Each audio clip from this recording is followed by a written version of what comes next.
you can move abroad by seeking asylum. And in this video, we're going to talk about who an asylum seeker is, what is the process involved in asylum seeking, and questions that you might be asked and how to answer them.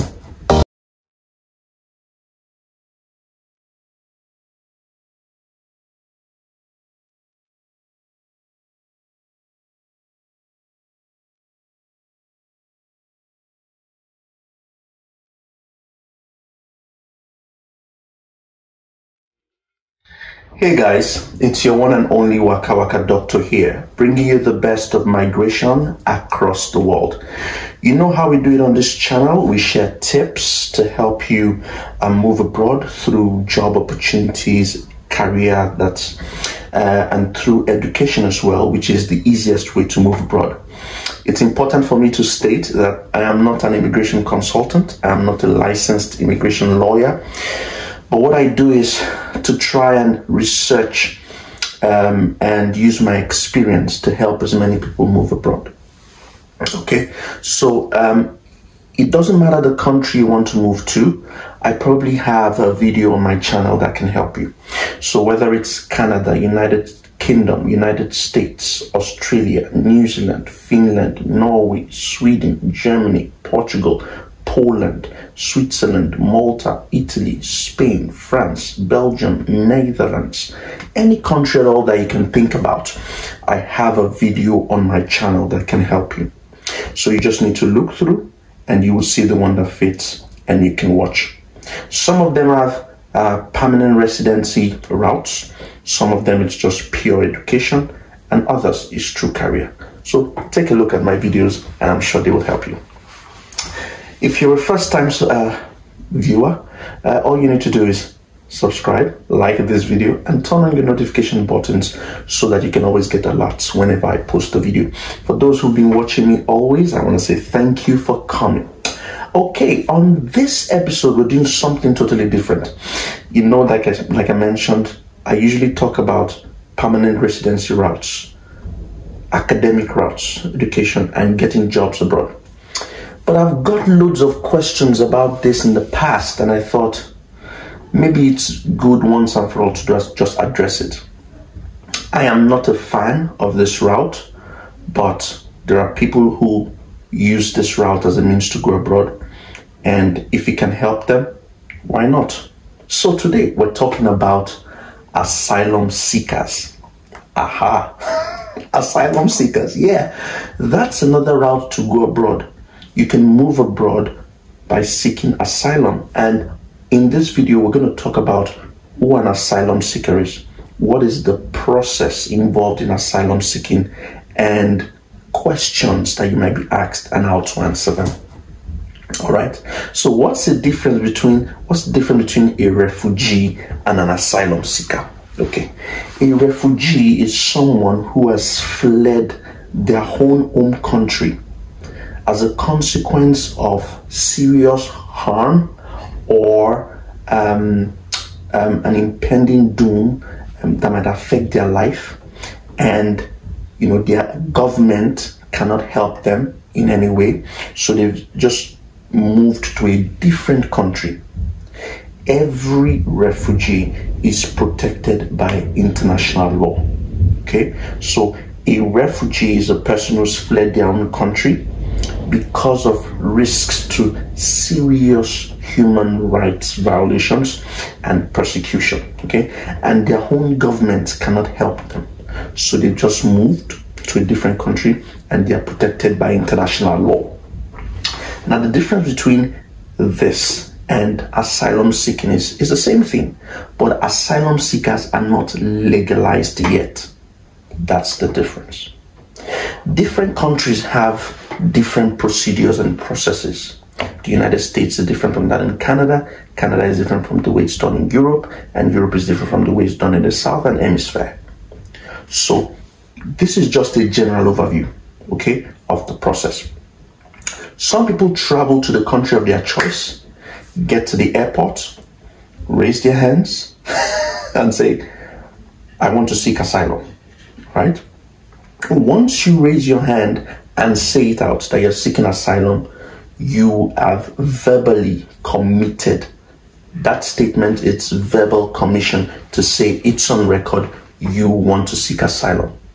You cannot be deported until your case is reviewed. So it means that they will conduct an interview and pass you through an immigration procedure, and it's only when that is done that you can either be successful and enter into the system, or it's refused and you're deported. Okay. In some countries, asylum seekers are given rights to work. In other countries, you cannot work.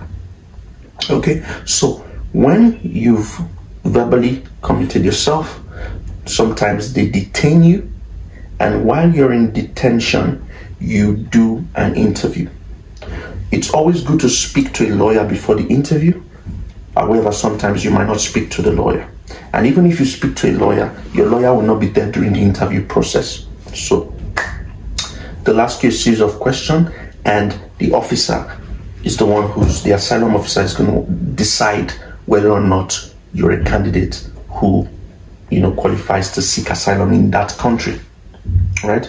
So some other times you might not have to do, the interview in detention. Some other times just transfer you from the immigration control border unit at the airport and take you to, a designated center where they house asylum seekers, where you would have access to feeding, you have accommodation, you have free healthcare as well, pending the time immigration considers your case. All right, this is how it generally goes. Now, let's talk about some of the questions they'll ask you. Okay, there's a long list here. I'm going to try and read it out, then I'll tell you her answers because I have them written out here.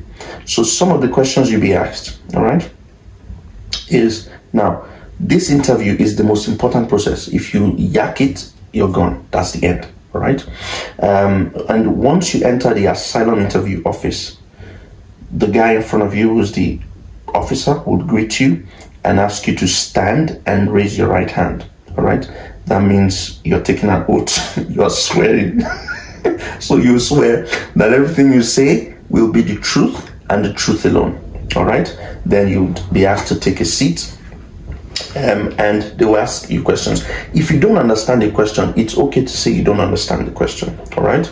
Just say, sorry, I don't understand the question. And if you get emotional during the interview, it's fine, all right? Don't worry. So these are some of the questions. What is your complete full name? Where do you currently live? Have you ever applied for asylum in another country? Do you have legal status in another country other than your home country? Have you ever committed any acts of terrorism? What city were you born in? What country were you born in? Have you ever committed acts that harm others purposefully? What is your date of birth? Are you married? What's your spouse's name? Do you have any children? What are their names? Have you ever been to immigration court? Have you ever committed a crime to that country you chose? When did you last leave your country? How long have you been away from your country? Have you ever been to the country where you are before? Do you fear going back to your home country? If you fear going back to your home country, why? Okay. Have you ever been harmed in your home country? Explain how. Okay. Why were you harmed? When were you harmed? What happened after you were harmed? Did you report to a governmental institution? What did they do? What did they say? Okay, you explain how the harm happened. Did your friends and family know? All right. Have you or your family members ever been accused of, convicted or sentenced or imprisoned in any country? Okay, have you been tortured in your own home country? Why were you tortured? Who tortured you? What did the police do? After leaving your home country, did you return? Okay. Do you have any other family in the country you've moved to?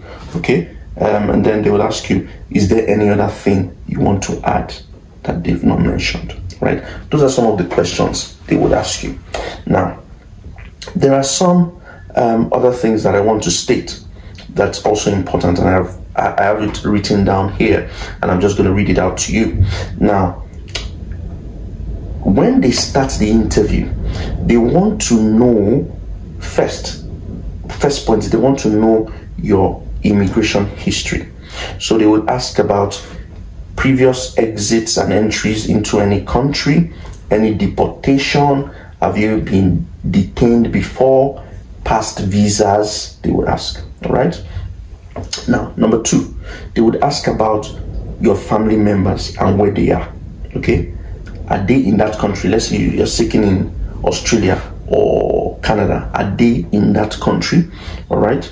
Have they ever been to that country? Okay, that's it. Then they would now seek to know your background. All right, that's when I was talking about your home country, where you're from, what city you were born, and all that. Okay. Now, they would now ask about what happened in your home country that made you leave. This is where you have to go to town and explain. You have to be able to prove that you were threatened, that you were harmed seriously, that your life was in danger, and your government did anything. Nothing. Did nothing. So there was serious violation of human rights. Okay, and your government or police or whatever institution did nothing about it. Okay, now you also have to be able to show that what if we send you back to your country? What would happen? You have to show that you are afraid to go back to your country. They might even ask you, okay, what if you go to a different town, a different city where someone will not know you, or a neighboring country? You have to explain to them that that's not viable. They would find you because of so and so. You have to find reasons to explain that.